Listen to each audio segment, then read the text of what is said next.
From Eyewitness News, this is Newsmakers. 6 months after taking over, Secretary of State Nellie Gorbea is trying to make waves in an office that can be a sleepy corner of the State House. The record so far, mixed. The General Assembly passed a bill allowing her to update Rhode Island's aging voting machines, but didn't take action on her proposals for lobbying reform, online voter registration, or early voting. Our guest on the first half of Newsmakers, Secretary of State Nellie Gorbea. Then, with the nation roiled by racial strife, a look at the challenges from Rhode Island's perspective with our guest on the second half of Newsmakers, President of the Rhode Island NAACP, Jim Vincent. Welcome to Newsmakers. I'm Tim White. Joining me on the panel is WPRI.com reporter Ted Nesi. Madam Secretary, welcome to the program. Really good to have you back. Thank you very much for having me. So when the Senate President abruptly ended the legislative session last week, the second item on the Senate calendar was your bill to create online voter registration. Have you talked to anyone in the Senate about what happened there?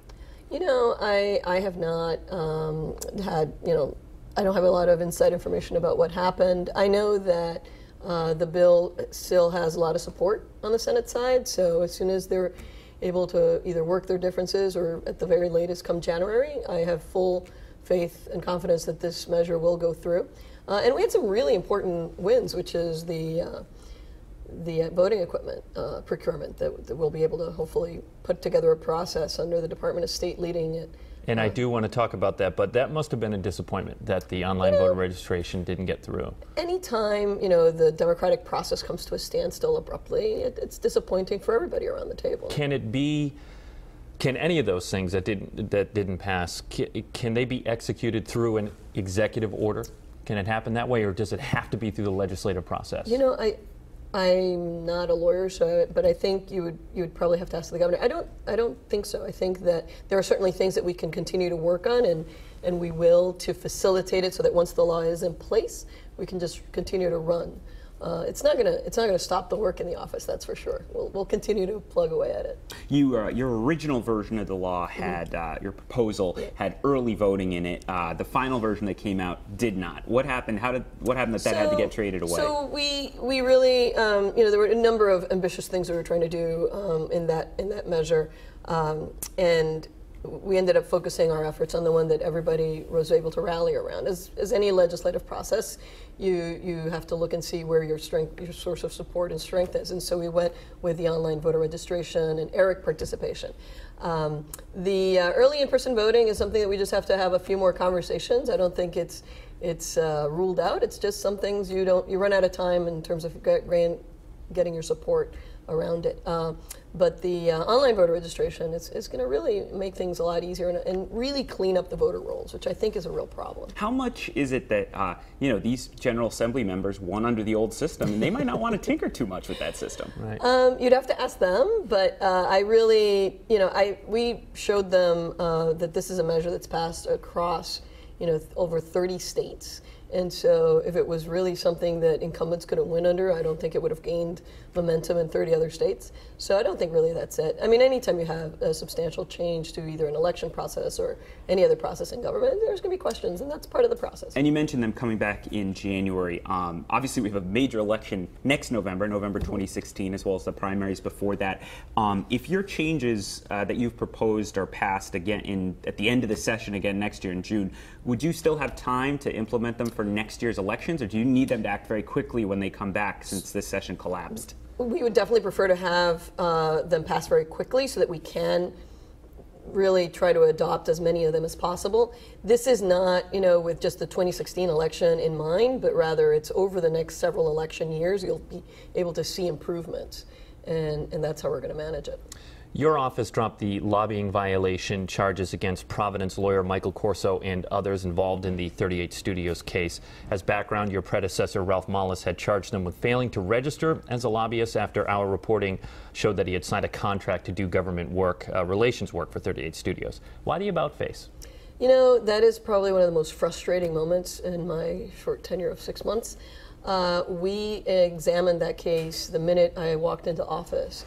And our council determined that, you know, you could continue with it, but we were going to lose. That the current statute simply did not provide us with the kind of legal enforcement that we needed. And so, you know, once you rip the Band-Aid off and are frustrated about the situation, then I move on to looking for a solution.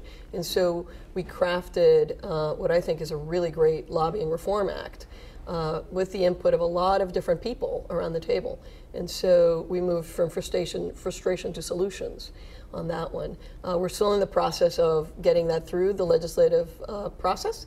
And I'm hopeful that by next session we'll get it done. Right, that was another bill that didn't get through the General Assembly. But I'm wondering if it had become law, do you believe Michael Corso would have had to register if that law were in place? What it would have allowed us to do is to do the investigation in a proper way, in a legal way. It would have given me some sort of enforcement mechanism to then make that determination.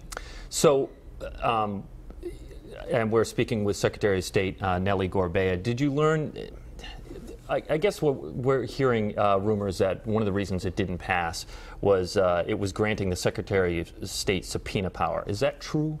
You know, there were different reasons as I talked to people that they raised concerns. Subpoena powers was one of it. Another one was we really were striking out complete sections of the statute and providing a new version. And when you write a new law and you cross out everything that existed, it deserves additional scrutiny as well. Can you enforce the law effectively without subpoena power? I am going to work my hardest to make sure that under the current statute we are on top of things and we are protecting the transparency of government and that we're looking to make sure that those who are lobbying do register. In fact, one of my first measures when I came in was to inform, for example, the POSOX owners of their responsibilities under the current statute regarding the lobbying. It does seem like now it's open season for lobbyists because you've said very clearly the old statute is broken and doesn't have enough enforcement mechanism, and the General Assembly didn't give you a new one. So now we basically, effectively, it seems that's been neutered and there's no way to enforce it. Well, I think what I'm most concerned about is the fact that people know that I don't have the enforcement ability that I need. And so that does worry me. But we will do everything we can under the current statute to make sure that we prevent anything like unregistered lobbying from happening. And a lot of times it's really about prevention rather than, you know, having to have the one big case sort of explode at the end. So on the 38 Studios matters that Tim brought up, does that mean that's over? From your office's perspective, no one will be held accountable with 38 Studios? At this point, we have vacated those decisions and we've moved on to, you know, hopefully preventing it from happening again through this Lobbying Reform Act. So we did a series of reports on about the state archives. And it's the only archives in the country without a permanent home, as you know. You've made this a point, and valuable records and documents are stored in a damp basement prone to flooding. I've been down there. It smells terrible. This is not a place where we want historic documents. I know you want to fix that. Where do things stand? So we are working diligently to figure out what we can do over the next several years to bring about, you know, Rhode Island's treasures in the archives are fabulous, as you well know from having visited there.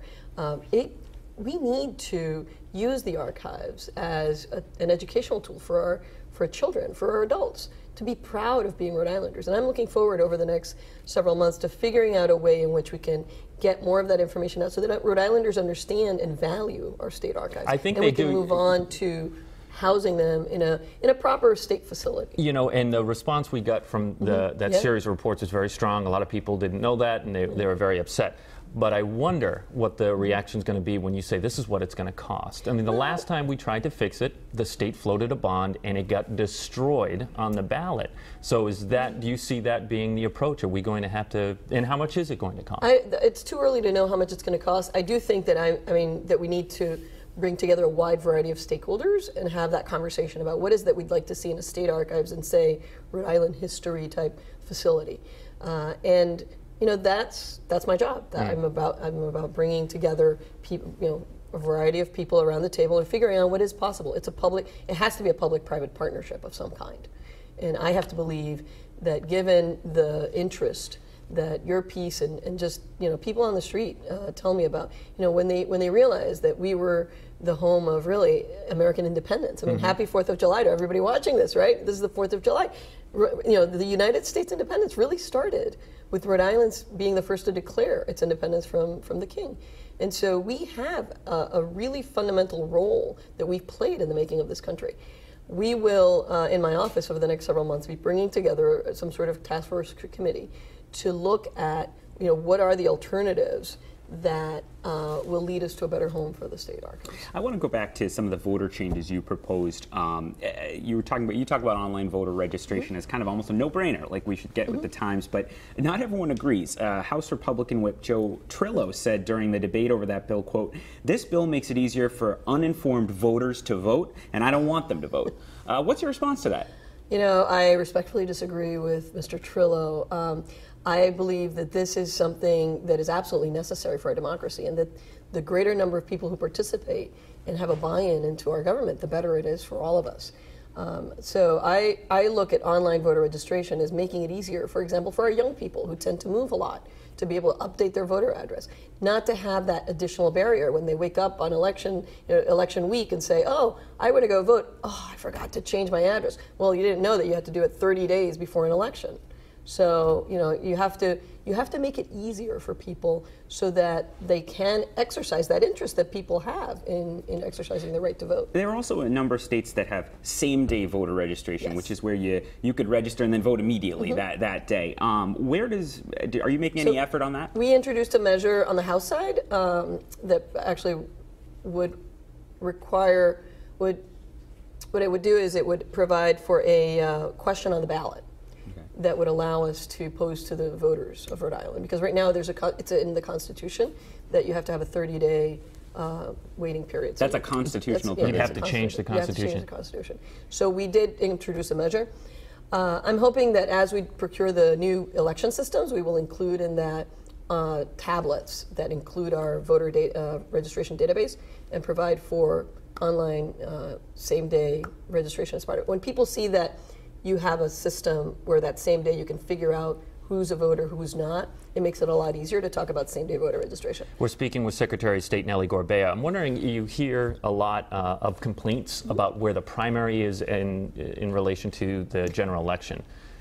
Would you advocate moving primary day? I think that's definitely something we should look at. Where? Again, you have to have a lot of conversations, and it could be any time between the spring and the summer sometime. But yes, it's really tight right now. It's sort of a wide. I know it's a wide, but so rather than come with like a given set date, I'm starting conversations now that I'm Secretary of State to talk with people about when that might happen. I'll tell you where it really concerns me: military voters. How so? That's a very tight time frame between the primary and the general election to get those ballots out to our military folks and to have them engaged. And so that's something that I'm definitely going to be looking at over the next couple of years. You got a bill passed, we mentioned it, about to buy new voter machines. You've alluded to it.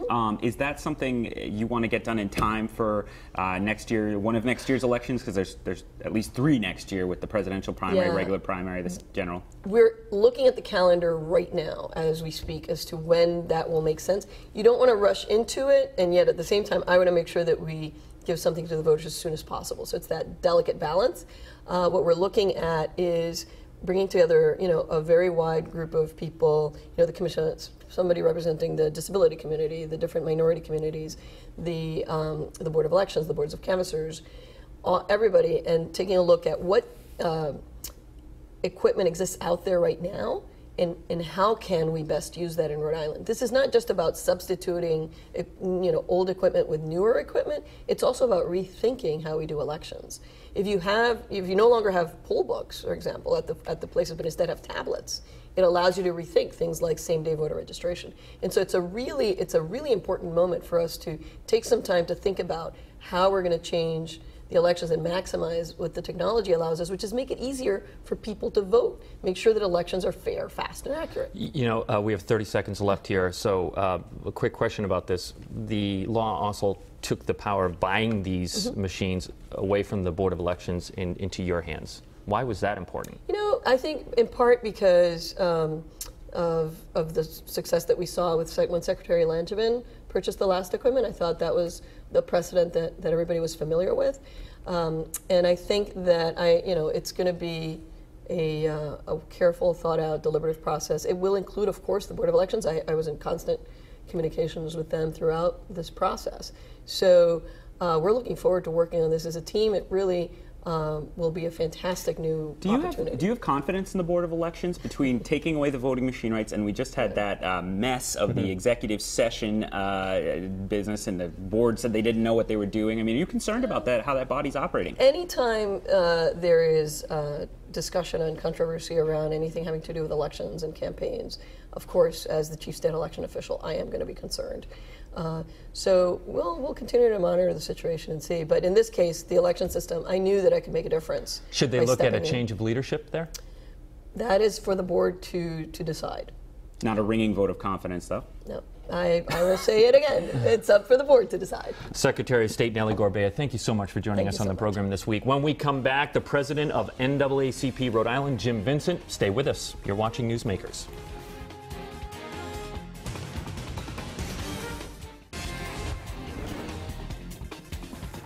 Welcome back to Newsmakers. I'm Tim White. To my right, WPRI.com reporter Ted Nesi, and we welcome on the second half of the program the president of the NAACP in Providence, Jim Vincent. Jim, welcome to the program. Well, thanks for having me. In the wake of the Charleston shootings, where family members of the victims immediately forgave the shooter, Providence School Board member and history professor Mark Santow wrote a commentary in the Journal saying that America is unworthy of black forgiveness. And I want to bring up a quote that he said. He said, quote, "I am painfully aware of the forgiveness that blacks have repeatedly been asked to give to a nation that has rarely been worthy of it, one that has stolen and devalued black labor and lives in return, even into the present." Is he right? Well, I don't know if I would go that far. Certainly there's parts of that column that I agree with. I guess most of the column I agree with, but I'm an optimist. I like to think that we can move forward together and have things change in a much more positive way. I don't think that we're at a point where we should just give up on the country because too many white folks, let's say, don't understand the history of this country. I don't think he's necessarily saying giving up. He went on to say that truth-telling, atonement, and reparation must come before absolution. What would that mean to you? Well, just the acknowledgement that racism exists in the country. For far too many, they think that because we have an African-American president, for example, that we're in a post-racial society. Well, that's absurd. There's no evidence that we're in a post-racial anything. If anything, you have disparities in health, education, housing that are as great or greater than they were 50 years ago. So I think, for far too many, there is a sense of kumbaya, that everything's okay now. We have an African-American president, you have Oprah Winfrey, you have Michael Jordan. What's your problem? What do you want? And I think that for those people being that naive, and there's many of them, that's a problem. I'm struck that you said you're an optimist. I've read writers like Ta-Nehisi Coates in The Atlantic and others who are, sound very pessimistic or very downbeat about race relations in America today, the way the country has handled it.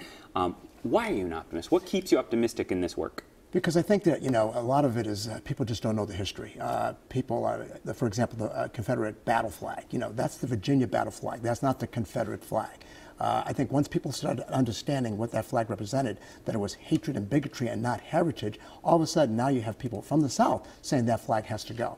So that gives me a feeling of optimism when you see people that you would think they would never move on that symbol because of what it means to their constituents. What was your reaction? I mean, that was extraordinary last month to see in just days you go from thinking it'll never come down after all these years to the governor of South Carolina saying, let's take down the flag. Who had supported it in the past. And Strom Thurmond's son as well, speaking about that flag must come down. So that's why I'm an optimist because, 2 weeks ago or even 2 days ago, if you would have asked some people if they didn't have the knowledge, they would have thought that never would have happened. But it happened. So I'm optimistic because when you see things like that, the Confederate battle flag coming down in state capitals like Alabama, no less, I think that should give us, some areas of optimism. Is it ever unpopular to be an optimist when you're talking within the community, when you're talking to others who are involved in civil rights causes? Well, not everybody agrees on what's going on as far as the history of this country as well as what portends for the future. So you're not going to get everybody to agree, but I think that you just can't throw your hands up and just give up and say, look, America's racist, it's never going to change, and go home. I mean, if that was the case, I wouldn't be part of the NAACP.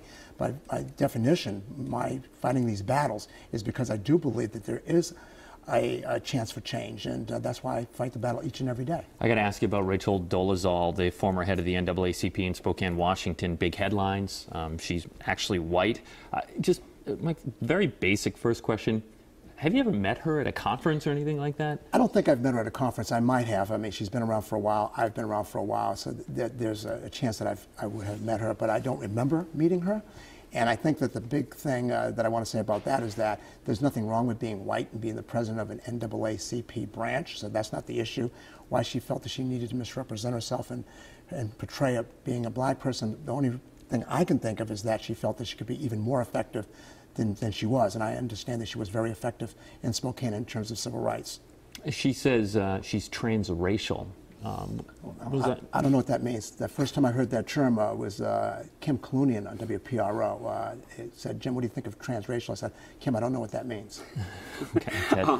We have new leaders in Rhode Island in some of the top jobs. Governor Raimondo, obviously at the State House, Mayor Jorge Elorza in Providence. What is the NAACP looking for that? Are there certain policies you're really strongly focused on advocating for with the two of them, these new leaders? Yes, there is. But first of all, I'd like to applaud both of them for some of the things that they've done. I mean, Governor Raimondo, for example, fought for the increase in the earned income tax credit. That's a good thing.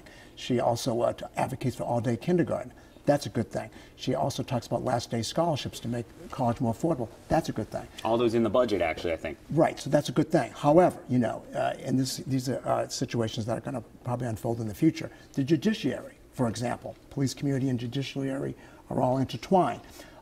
There are only 4 magistrates or judges of color in the judiciary in Rhode Island out of 84. 44 out of 84. They all could fit in my mid-sized sedan. That has to change.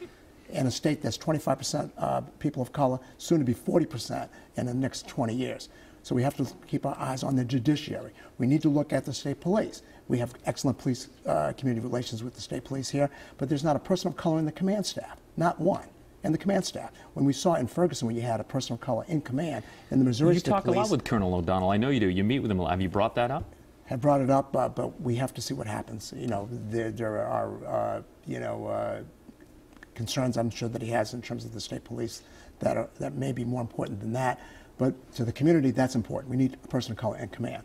Also, small business. We have a minority business enterprise program here in Rhode Island that does not work for people of color. Basically, only a fraction of people of color participate in the minority business enterprise or MBE program. That has to change. And I know that they've done a good job, both the governor and the mayor, in terms of appointing people of color to boards and commissions. And I'd be the first to say that they have done a great job at doing that. However, in terms of the highest positions, in terms of paid positions, I think they both would agree they could do a lot better. Because those are the policymaking positions that ultimately are going to affect all of us, and particularly people of color. So I think they would agree. A lot of those were state issues. Anything civic in the city of Providence with the mayor? I like the fact that the mayor got ahead of this summer and he instituted midnight basketball with Kobe Dennis. I think that was a great move because you have to be proactive in these things. You just can't wait for things to happen. So he's done a great job there. But in terms of police community relations, what we would like to see also is the fact that there are no African Americans in command at the Providence Police Department. In fact, there's not an African American above the rank of sergeant. In a majority minority city like Providence, that's unacceptable. We need to have an African American in command. Do you see that? Is that an issue on the judiciary, on the state police, on the Providence police, with who's getting promoted? Is it that there isn't a pipeline? There aren't enough people coming in to apply, and therefore they don't get the jobs? No, I think there are people that are there. It's just a matter of political will and just making it happen. So these things I know will happen in the future. It's just a matter of making sure that people know how important these things are for our community. They're very important. There have been 6 fires at black churches in the South over the last couple of weeks. The FBI this morning came out and said one of them in South Carolina may be lightning related, but the others are under investigation.